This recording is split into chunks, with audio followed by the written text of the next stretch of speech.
In 2016, a few years after I moved to Silicon Valley for my first tech role, I noticed that there were only a few women around me.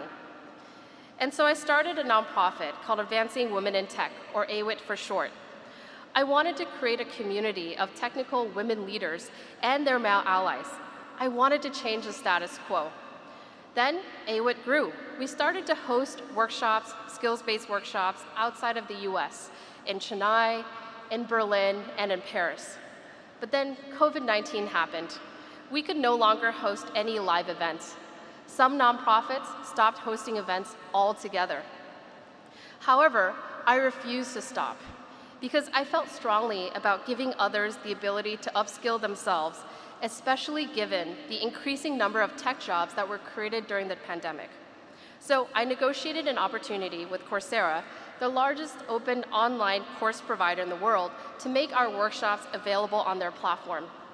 There, any Coursera learner could access and benefit from our content.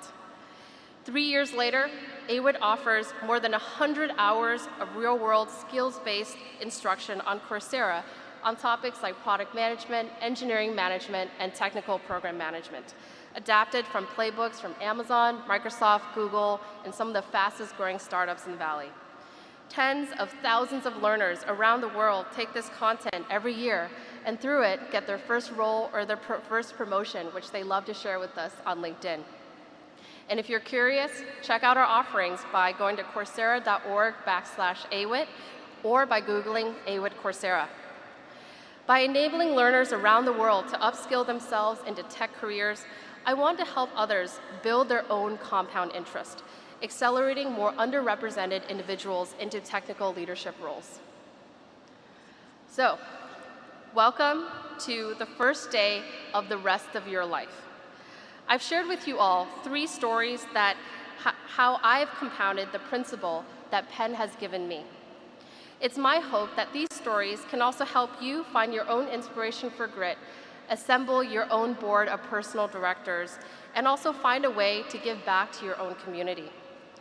As you pursue your journeys, I'd love to hear about them. Drop me a line and tell me if these ideas inspired or helped you invest and compound the principle that you have all received today. Congratulations, class of 2023.